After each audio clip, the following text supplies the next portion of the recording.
Atelier d'échange ce mercredi à la maison de l'entreprise dans la commune du Plateau à Abidjan. Atelier initié par la Commission Développement des PME et Financement de la CGECI. Et puis la femme africaine a été célébrée ce mercredi. Objectif, promouvoir la femme dans toute sa grandeur et son courage. Le compte rendu de cet événement tout de suite dans notre édition.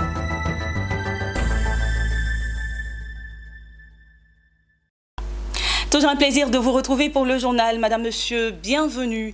Quels sont les outils d'amélioration d'accès au financement des petites et moyennes entreprises mis en place par le gouvernement ivoirien? La question était justement au centre d'un atelier initié par la Commission Développement des PME et Financement de la CGECI.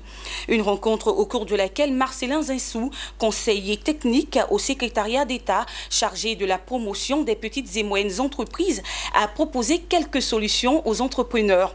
Les échanges ont eu lieu ce mercredi à la maison de l'entreprise dans la commune du Plateau. Daniel Kodjo, Mireille Okou et Maru Seri y étaient. Voici leur compte rendu. Comme Dr Oussou Kofi Germain et son collaborateur, nombreux sont les entrepreneurs confrontés à des difficultés d'accès au financement pour promouvoir et grandir leurs entreprises. Ils se sont rendus ce mercredi à la maison de l'entreprise pour prendre part à l'atelier d'information sur les outils d'amélioration des financements des PME. Pour cette deuxième session du genre, le conférencier principal est Marcelin Zinsou, conseiller technique au secrétariat d'État chargé de la promotion des PME. Pour lui, les PME peuvent aujourd'hui facilement avoir accès au financement grâce aux différents partenariats du gouvernement ivoirien tissés avec les banques. Des solutions existent pour accompagner les PME et nous attendons maintenant que les PME s'approprient ces solutions, que les PME s'approprient ce cadre dynamique qui est mis en place pour elles. Les PME ne doivent plus avoir peur, elles doivent aller vers leurs banquiers. Tout a été mis en place pour que les banques libèrent le crédit, pour que les banques financent le crédit. Des fonds pour le financement des PME sont disponibles à la Société Générale, à la BACI et à Coris Bank. Nous restons à votre disposition pour vous accompagner, affirmera Marcelin Zinsou aux entrepreneurs. Une nouvelle qui ravit les chefs d'entreprise ayant pris part à cet atelier d'information. Il nous a donné beaucoup d'éléments pouvant nous permettre désormais d'avoir accès au financement. Ce qui m'a beaucoup intéressé, c'est au niveau des conditions qu'il faut remplir pour pouvoir avoir un bon business plan. Il y a l'aspect aussi de la formation qui est très intéressante parce que quand on est directeur d'entreprise, il faut être bien formé pour pouvoir connaître le langage des banquiers d'abord. Nous avons des soucis pour approcher les banques. Je pense que vraiment, avec cet atelier, ça nous permettra au moins de connaître tous les recoins, les conditions pour accéder à un financement. La Confédération Générale des Entreprises de Côte d'Ivoire, en organisant cet atelier, s'engage dans l'éducation financière et participe aux stratégies de développement des petites et moyennes entreprises. La commission développement des PME et financement de la Confédération Générale des Entreprises de Côte d'Ivoire est un instrument qui a été mis en place justement pour accompagner justement tout ce que le conseiller vient de dire. Donc, d'abord informer les PME, réfléchir sur des stratégies qui pourraient améliorer l'accès des PME au financement. Le soutien de la Commission Développement des PME et Financement de la CGECI n'est pas seulement lié à la vulgarisation des informations. Elle invite les entrepreneurs à prendre part aux différents programmes d'éducation financière. Ces renforcements de capacités devraient leur permettre de mieux s'armer pour avoir facilement accès aux différents financements. Femme africaine entre tradition et modernité. Le sujet au centre de la célébration de la JIFA, Journée internationale de la femme africaine. Cet événement a pour vocation de promouvoir la femme authentique. Il a été organisé par l'ONG FAFED Côte d'Ivoire, Femmes africaines élite de demain, ce mercredi au lycée technique d'Abidjan. Le reportage est de Hervé Blayon, Zéna Pedoso et Richard Akeki.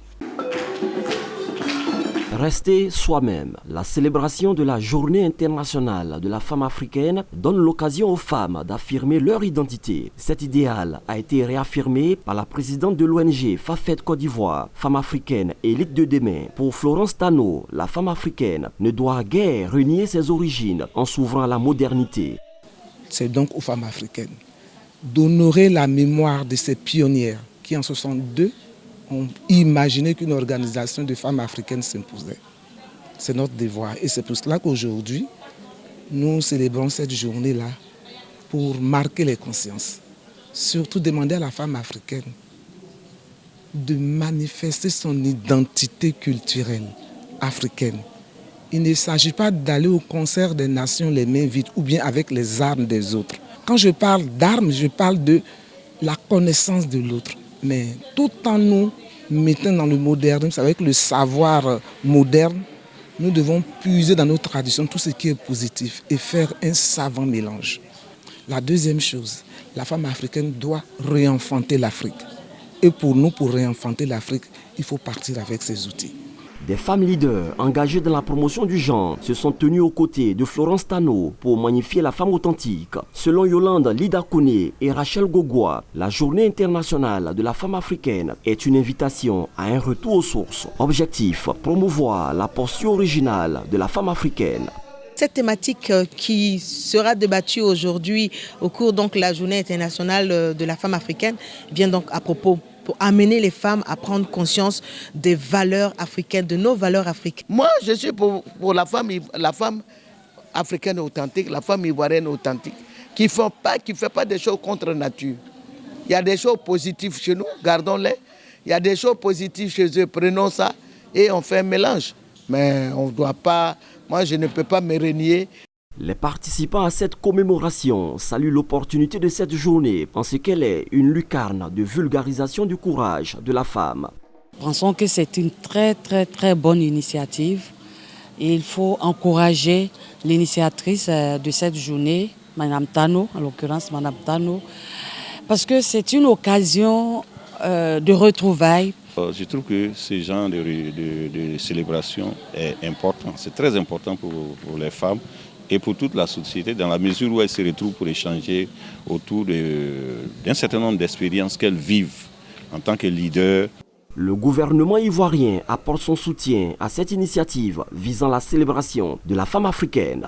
La journée internationale africaine le 31 juillet mérite d'être soutenue, mérite d'être célébrée et mérite d'être mieux connue. Initiée en 1962 par les femmes africaines leaders, la journée internationale de la femme africaine est célébrée le 31 juillet de chaque année. Une occasion de promouvoir l'enracinement culturel de la femme africaine. En Côte d'Ivoire, cette célébration a porté sur le thème « Femmes africaines en tradition et modernité ». Un mot de culture à présent, il s'est ouvert ce mercredi à Abidjan, dans la commune de Bingerville, la 4e édition du festival Lodjaï. C'est un rendez-vous culturel du peuple ébrié. Il se veut également un cadre de protection écologique, de promotion de l'employabilité de la jeunesse et de développement économique à la base. Mon désir Nassimanto Itima Traoré pour le reportage. La sécurité des berges lagunaires, quelle solution durable? C'est autour de ce thème central que s'est ouvert la 4e édition du festival culturel Lodjaï. Selon Jean-Martial Achrebo, commissaire général du Lodjaï Festival, c'est un rendez-vous à 2 volets fondamentaux, l'un scientifique et l'autre culturel. Le premier, scientifique, s'intéresse à la protection de l'écosystème lagunaire, source de richesse, et le second englobe les us et coutumes, les danses et réalités culturelles. Lodjaï qui signifie notre héritage commun dans la langue des Tchaman, population autochtone de la ville d'Abidjan et de Bingerville, est une plateforme d'échange entre le dit peuple et les autres communautés de la population ivoirienne. Ce festival répond à 3 besoins. Premièrement, valoriser et pérenniser la culture du peuple Tchaman, vu que nos villages deviennent des grands quartiers d'Abidjan, avec un risque de perte d'identité culturelle surtout. Deuxièmement, sécuriser et protéger l'écosystème mangrove et lagune de toute préoccupation humaine. Et enfin, créer de l'emploi à partir de l'aménagement des berges lagunaires. Ouvert ce mercredi 31 juillet, il se refermera le 4 août 2019. 5 jours au total pour valoriser la culture ébriée. La représentante du parrain Béatrice Sagbo, au cours de cette ouverture, a invité la jeunesse à persévérer dans les initiatives relatives à l'écologie et le tourisme. Ne vous lassez pas de faire la promotion de nos cultures, car un peuple sans culture est un peuple sans race. Persévérez dans la bonne voie, la voie de l'humilité et le progrès, le courage et la détermination. Issouf Doumbia, premier magistrat de Bingerville, a félicité la jeunesse entreprenante de sa commune. Il a tout de même souhaité que ce festival soit organisé de façon tournante dans tous les villages et quartiers de ville de sa commune. Bon, le festival Lodjaï en hébreu, ça veut dire que notre patrimoine à nous. Donc Lodjaï, ça veut dire que les berges sont déjà nos patrimoines à nous.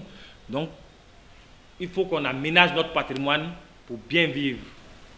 Donc j'appelle les jeunes à faire valoir la culture Lodjaï, qui est la culture des ébriers, partout dans les villages ébriers de Bingerville. Il ne faut pas s'arrêter qu'à Agban.